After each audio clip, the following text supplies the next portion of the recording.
fight? So when I was there, me and Gilbert trained together probably the most. Like out of all the 55ers, I'd probably go with Gilbert, Michael Johnson, Carrington Banks. We had a small group that we'd all really work really hard.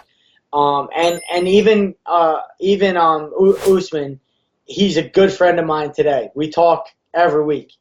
And we would go as well. Not as much because we're a little bit bigger, but I would go with him too. But I don't want to say I was totally shocked because Kamaru just left.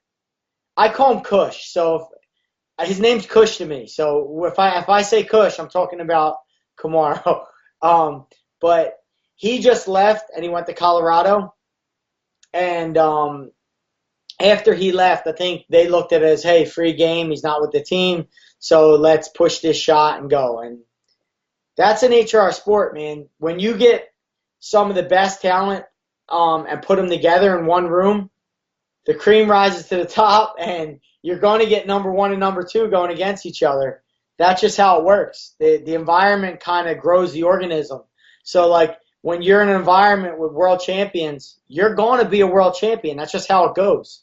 Especially if you're going with them every day, you're competing.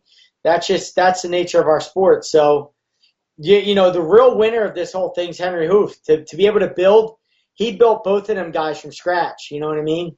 He started with them from the very beginning. And the real winner is this, for him to step back and say, hey, these guys, you know, they started with me, and now look at them. They're fighting each other because, you know, that's a good problem to have for a coach like that, you know? Yeah, no, I agree. Do you think Kamaru going to Colorado is the right move for him, training with Justin Gaethje and Trevor Whitman? I spoke with him, and here's why I do. This is why I do. And Henry's like Henry's my brother. Like, I love him.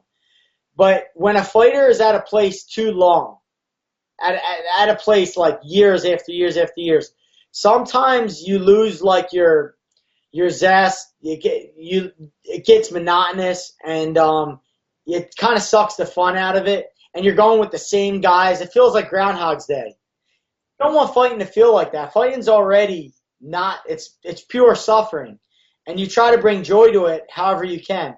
So I think him going somewhere else, getting a different view, getting a different look, getting a little bit uncomfortable, being in a different room where he doesn't know anyone, I think that's all going to bring up really good emotions, really good feelings for his competitive nature. So I told him, look, we're all on our own journeys, and he could go there, he could love it and end up staying, or he can go there and say, hey, it wasn't for me, and go back to Florida. But he's got to take his own journey. He's got to do that to know I'm doing what's best for me.